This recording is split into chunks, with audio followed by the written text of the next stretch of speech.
Gua di sini beli pH tester untuk mengetes kadar air ya, apakah masuk ke asam atau basah. Oke, kita masukkan di sini. Kita lihat dulu pH-nya ya. Oke, naik 6,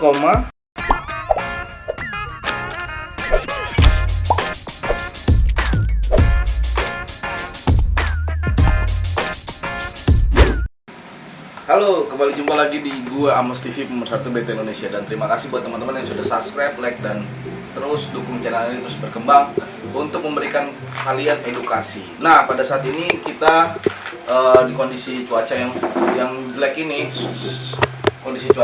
ini, teman-teman pasti ini ya mengalami pH-nya itu kurang stabil, kurang bagus pH-nya. Nah, dengan pH yang kurang stabil ini pastinya ngawinin cupang tuh susah, ya kan?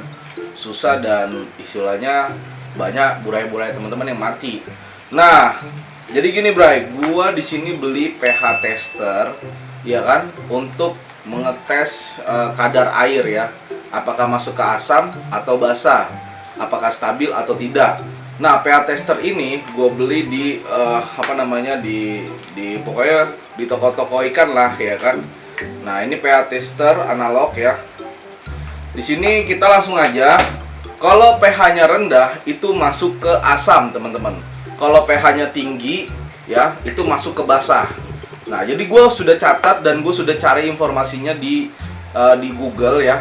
Kalau pH-nya 6 ke bawah itu masuknya asam. Jadi banyak kamu harus tahu bahwa yang dimasuk ketapang itu fungsinya untuk apa nih gitu kan. Nah, peranan ketapang itu untuk pH basah. Nah, kalau pH-nya asam itu harus menggunakan kapur bordo, ya kan, yang dilarutkan dalam 2 ml. 2 ml ya. Mil apa? Mililiter ya, sorry. Nah, pH stabil itu 6 sampai 6,7. 6 sampai 6,7 ya. Jadi kebanyakan cupang mati ketika pH-nya naik ke atas, artinya pH-nya tinggi, termasuk pH basah. Nah, peranan ketapang tadi ingat baik-baik ya. Ini gua udah tulis. Coba kameramen maju. Nah, ini teman-teman bisa screenshot ya. Di sini dulu nih. pH rendah itu masuknya ke asam. Artinya dia di bawah 6 ya. pH tinggi nih di sini, kelihatan nggak? pH tinggi ya, itu masuknya ke basah. Itu di atas 7,5 ya kan. pH stabil itu 6 sampai 6,7. Nah, ketapang fungsinya untuk penetralisir ya, untuk pH yang ini nih, ketapang nih, pH basah. Berarti pH basah masuknya di sini, pH tinggi. Ini ketika hujan pH itu naik ya.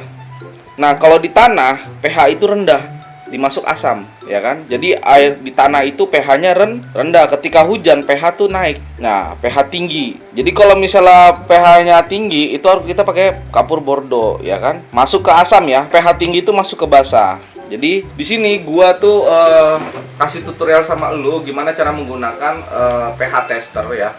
Di sini pH tester ya. Seperti ini tampilannya, dan ini adalah yang ada lubang kecil di sini. Itu lubang untuk untuk tuning. Dibilang tuning juga bisa, cuma satu lagi ada bahasanya juga. Kalibrasi. Ya. Kalibrasi ini juga di sininya ada juga tutorialnya ya kan. Tapi pakai bahasa Inggris nih. Ya. Nih gua menggunakan pH 0091A. Oke, ya kita langsung aja masuk ke tutorialnya. Di sini ada dua nih. Ada dua. Shootin sini. Ini ada pH 4.01 ya, pH buffer powder. Ini untuk mentuning supaya pH-nya ini bisa tahu ya. Di sini aja. Dia ketika pH ini pertama kali beli, pasti dia nggak kalibrasinya ngaco gitu, teman-teman. Jadi kita harus masukkan dulu air 100 mili ya. Iya kan? 100 nih, semua 100. Kita langsung taruhkan. Nah, ini ada pH yang hijau ini, yang pH 6,86 ya, dengan suhu derajat 25 Celcius ya. Nah, ini yang 25 derajat Celcius ya. Sebenarnya harus digunakan 250 mili ya. Nah, ini kita nggak perlu, 100 saja cukup. Nah, di sini aja. Nah, karena ini tutorial jadi wajah gua nggak terlalu perlu banget ya. Nah, ini juga lihat nih. Nih. Sini. Oke, sekarang kita masukkan saja pH-nya ya. Ini kita masuk ke bagaimana cara mengkalibrasi pH. Oke, kita masukkan di sini pH-nya pada larutan ini. Tungguin beberapa detik lah ya, dia akan ketahuan di hasilnya. Nah, ini berapa nih? 6,4 masih. 6,4 ya. Nah, di sini 6,8 nih. 6,8. Jadi kita harus kalibrasi di belakang. Di belakang ini kita kalibrasikan, kita atur ya. Kelihatan nggak? Kelihatan. Ini 6,4 kita kalibrasikan, Bray. 6,4 kita naikin harus 6,8. Nah, 6,6, 6,7. Nah, nih. Kenapa Bang 6,7? Karena dia kan masih kalibrasinya ngaco nih. Nanti dia otomatis naik lagi gitu. Lalu yang kita masuk ke yang pH di bawahnya nih. Oke, pH 4. Kita kalibrasi dia. Kita tunggu dulu. Nih 4,5 ya. Sementara di sini untuk mengkalibrasi kamu harus masukkan pH-nya 4,1 ya. 4,1 aja. Nah, ini 4,4 nih. Nah. Oke, jadi kita kalibrasi ke 4,1. Jadi ini harus dikalibrasi teman-teman. Ada yang di YouTube nih, ini 4,2 ya. Oke, nggak masalah. Setidaknya kita udah punya standar ukuran. Oke. Nah, sekarang balik lihat lagi sini kameramen sini. Nah, sekarang gini teman-teman. Banyak yang di YouTube itu udah ada yang bagus ya. Artinya dia sudah lebih mahal sih harganya. Dia tanpa perlu dikalibrasi, dia sudah mengerti mana asam, mana yang basah. Nah, sekarang kita lihat, kemarin gua ngawinin burayak cupang gua. Nah, ini kita masuk ke tutorial. Bang, air yang baik untuk ngawinin cupang itu di pH berapa? Nah, ini sangat penting banget nih teman-teman. Pertama, gue menggunakan secang ya. Secang ini gue kasih 1-2 batang. Ya kan, tinggal kita kasih aja 1-2 batang ya. Pertama, kita kasih dulu jimatnya nih. Ini jimatnya ya. Jimat. Ya, jimatnya 1-2 batang. Satu aja udah cukup sih teman-teman. Tapi ini wadahnya terlalu besar. Kalau wadahnya kayak gini, toples 2 liter sini. Kalau wadahnya seperti ini cukupnya 1 aja gitu. Cuman ini ikannya sudah ada burayaknya, coba lihat di bawah sini nih. Tuh, kelihatan nggak? Ini kalau kalian perhatikan baik-baik, itu bukan kutu air ya, coy. Ini adalah burayak. Di sini ketika gua kawinin cupang pakai toples 2 liter, bray. Wih deh. Seriusan Dan sini aja. Nah, gua kawinin pakai toples 2 liter. Jadi ini hal menariknya. Gue di sini menggunakan pH ya. Gue menstabilkan terlebih dahulu ke angka 6,5 menggunakan secang. Jadi secang ini selain dia bisa menghangatkan tubuh cupang, dia juga bisa membuat cupang merangsang hormonnya dia. Seperti orang lagi mabuk, rasanya bawaannya pengen wik-wik gitu. Nah, ketika sudah kamu taruh secang, biarkan dulu airnya ini di sini. Biarkan dulu airnya ini selama 2 hari. Si lakiannya taruh sini 2 hari. Setelah itu kan dia pakai secang nih, terus dia terasa hangat tuh. Nah, ini ada secangnya di bawah tuh, lihat tuh. Tuh secangnya tuh. Nah, supaya dia terasa hangat, dia rangsangannya semakin tinggi. Nah, baru langsung kasih female, langsung dibrojolin sama dia. Di sini kita menggunakan pH 6,5. Pasti pH-nya berubah lagi ya. Karena biasa itu dipengaruhi oleh suhu. Masa sih Bang suhu bisa merubah pH? Bisa, teman-teman. Nah, teman-teman buka di Google nih, kita lihat dulu pH-nya ya. Coba. Oke, naik 5,2 turun ya. Dia pH-nya naik 5,3. 5,3. Oke, 5,9 kayaknya. 5,9. Nah, ini pH-nya berubah lagi. Terakhir gua sehari yang lalu ya, lihat sini. Sehari yang lalu 6,5 ya. Jadi kalau sudah di bawah 6 ya kan, kita harus kasih dia ketapang. Ya kan? Ketapang. Sama istilahnya kita taruh dia ketapang. Jadi kita ini fungsinya buat membantu merangsangkan istilahnya hormonnya dia, cupang itu. Baru ketika anaknya netes ya, baru kita kasih ketapang supaya pH-nya stabil. Cuman permasalahannya gini.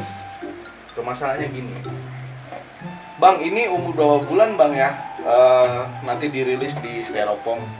nanti kita bisa rilis dia setelah umur sekitar 3 minggu. Ya kan, 3 minggu sampai 3 minggu lebih lah, 3 minggu up kita bisa rilis. Jadi teman-teman sudah tahu ya fungsinya, tadi gue udah jelasin pH asam dan basa. Jadi teman-teman sudah gue rekomendasiin mana pH yang baik untuk mengkawinkan cupang di musim hujan ini.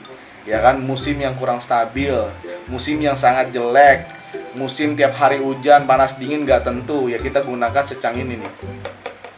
Ya kan.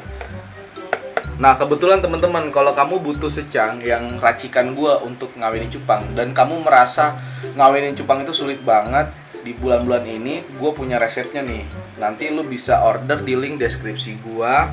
Ya lu cek aja di link deskripsi secang beserta nanti kayak beberapa racikan-racikan yang gua kasih sama lu ya. Biar cupang lu bisa bisa bisa kawin lah. Biar lu bisa Berkembang biak. Enggak berkembang biak, kawin dulu lah, dia kawin dulu ya kan. Kalau udah kawin dia pasti otomatis berkembang biak. Kalau nggak kawin nggak ada burayak nanti. Iya. Apa yang mau dikembang biakkan? Air gitu. Kutu jet. Jadi teman-teman tetap semangat terus, gue doain semua kalian semua rezekinya lancar ya. Amin. Ya kan, sukses selalu di Amin. dunia cupang. Masalah tren-tren cupang ya kan, gak usah pusing. Kawinin selagi lu cinta dengan dunia cupang, lu terus kulik apapun itu, lu terus analisa apapun itu ya kan, lu terus nonton video gua biar lu bisa ngerti apapun itu. Ya Benar. Ya harus nonton lah ya kan. Asik. Karena gua nggak hanya menghibur tapi ngasih edukasi. Iya. Ya kan? Edukasi itu paling penting. Penting edukasi. Setelah itu gua menghibur kalian biar kalian ketawa, kesel gitu kan. Oke, Bray. Itu aja ya. Terima kasih yang sudah nonton. Ya kan, jangan lupa yang butuh ini gue udah siapin, dan ini terbatas teman-teman. Ya, ini terbatas, gue siapin. Nanti ini gue tambahin sebuah racikan, ya kan, racikan. Jadi nggak hanya pakai secang, ada racikannya lagi. Kan makanya airnya kan nggak seperti secang banget kan. Kalau secang banget kan merah banget nih. Ya, ini secang. Nah ini secang banget nih. Nah ini ada campuran lagi. Teman-teman. Ada. Aduh, dijampi-jampi nggak? Ada jampi-jampinya, Iya. ramuan herbalnya. Khusus ya? Iya, cuman intinya ini cara gua dan gua berhasil istilahnya. Kalau bisa di tempat lu ternyata nggak berhasil, maka bisa kemungkinan ikan lu mungkin kurang sehat. Terus kedua, ikan lu dengan kondisi air lu yang kurang bagus. Memang ikan lu belum full telur, si cowoknya belum sobu dan banyak hal gitu. Jadi gua nggak rekomendasi langsung berhasil, tapi balik lagi kondisi ikan lo bagaimana dan kondisi lingkungan lo seperti itu di sana gimana. Tapi kalau misalnya pH lo udah stabil, ya kan, yang tadi gue kasih tahu 6 sampai 6,8, istilahnya stabil ya. Ya kan, mau 7 juga nggak masalah, yang penting stabil. Lo bisa kawinin cupang lo, dan cupang kita buat lagi gimana caranya supaya cupang itu merasa nyaman. Gitu. Merasa nyaman di airnya tersendiri. Dan itu aja teman-teman, jangan lupa subscribe, like, dan komentar dan tetap di Ames TV aja.